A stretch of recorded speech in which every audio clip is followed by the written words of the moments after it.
वो grey coat वाला लल्लू क्या? Bantu, madam respect. जब तुमने मुझे शेयरिंग ट्रिप का आइडिया दिया था, मुझे लगा वो फ्लॉप हो जाएगा, लेकिन शेयरिंग ऑटोज की तरह शेयरिंग हॉलिडेज का आइडिया यकीन नहीं आया, लेकिन काम कर गया। फायदे का आइडिया दिया। तुम्हारे आइडिया पर मैंने 5 करोड़ लगाए, अंधा भरोसा किया। तुमने 5 के 50 करोड़ बनाए। अंबानी को टक्कर दिया। डबल करना है तो 100 करोड़ में हमारे इन्वेस्टर्स को बेच दो। ये तो करोड़पति बना दिया। बोलो मंजूर है? ना बोलो उसे। सोच क्या रहे हो? हाँ बोलो ना, सोच क्या रही हो? हाँ कह दो और घर जाओ। ना कह दो उसे। ना क्यों नहीं कहते? जोरावर, हमने कोई धर्मशाला नहीं खोली कि कोई भी आके उसमें बस जाए। ये हमारा फैमिली बिजनेस है। कहते हैं ना, कोई प्यार से समझाए तो मान लो, अगर अपनी जिद पे अड़ गए तो भारी पड़ेगा। It's a no. चलो निकलो मेरे ऑफिस से, बेवकूफ।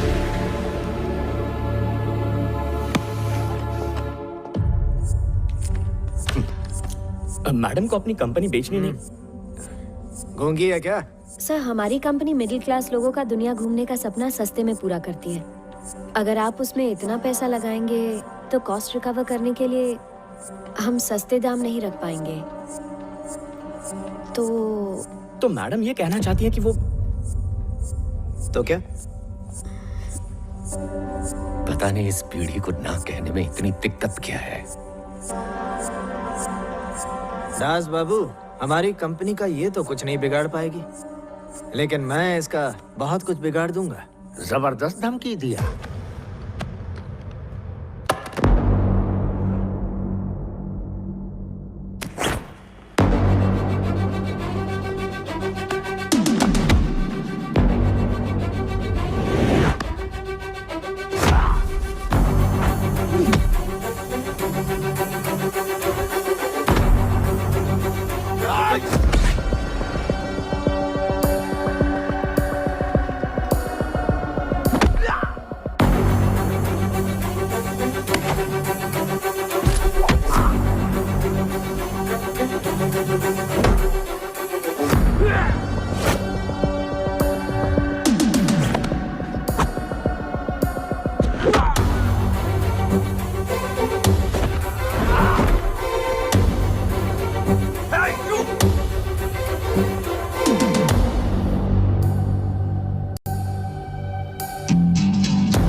वो क्या है सुधीर जी, ये फायदे और नुकसान की बातें करना मेरे बस की बात नहीं है। मेरे जबान से ज्यादा हाथ पैर चलते हैं, फिर भी समझाने की कोशिश करता हूं। हम दुनिया में 2 चीजों को माँ का दर्जा देते हैं, एक धरती को और एक औरत को। जिसमें जन्म देने की ताकत है उससे पंगा बहुत महंगा पड़ सकता है। ये क्या बदतमीजी है? देखो, लोगों को समझाने के ना 3 तरीके होते हैं। पहला, प्यार से समझाओ, समझ गए तो ठीक है। दूसरा, डांट कर समझाओ, समझ गए तो बात बन गई। और तीसरा, पहले अपना हाथ चलाओ, ना समझने का चांस ही मत दो। अब इन 3 ऑप्शन में से 2 ऑप्शन तो तुमने गंवा दिए। अब मैं हाथ चलाऊंगा। तुम्हें अच्छा लगे या बुरा, जब तुम किसी को ऑफर दो और सामने वाला कहे ना, तो इसका मतलब उसे तुम्हारी बात जमी नहीं और उसका जवाब ना है। चल वो छोड़, वो इतना जरूरी नहीं है, पर उससे भी जरूरी है कोई लड़की जब तेरी बात से सहमत ना हो तो उसका जवाब ना ही होता है। मैडम, इतने तगड़े भाषण के बाद भी तालियां नहीं बजी। यहां रुकने का कोई फायदा नहीं है। चलिए चलते हैं यहां से।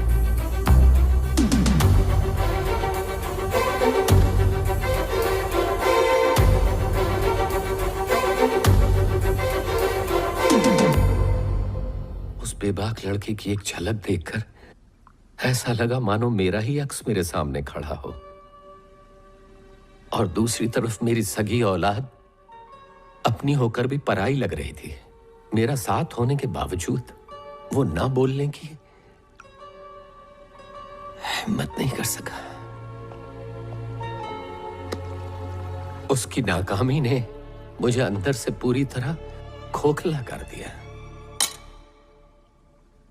तुम हमारी कंपनी में क्लर्क थे। पापा को खुश करके मुझसे शादी करने के लिए तुम्हें मेहनत करनी पड़ी। तुम गलत। किसी को खुश नहीं करेगा मेरा बेटा। वो पैदाइशी राजकुमार है। उसकी बराबरी आम लोगों से मत करो। बराबरी नहीं कर रहा, बस बता रहा था कि उस लड़के में कुछ बात थी। रामू, फर्ज करो कि हम हनीमून पे हैं और मैं किसी आदमी को देखकर कहूं कि वो कितना हैंडसम है, तुम्हें कैसा लगेगा? तुम्हारी जलेगी ना? मुझसे भी बर्दाश्त नहीं होता जब तुम मेरे बेटे की बुराई करते हो। आइंदा ऐसे मत करना। ममता ईश्वर को झुकाए तो हमारी क्या औकात। तुम्हें उस लड़के में दम लगा, पर मुझे लड़की में ज्यादा लगा। वो अपनी छोटी सी कंपनी को बड़ा बना सकती है, तो सोचो हमारी कंपनी को कहां पहुंचाएगी। अगर राज को उसके पल्ले बांधे तो राज और कंपनी सुधर जाएंगे।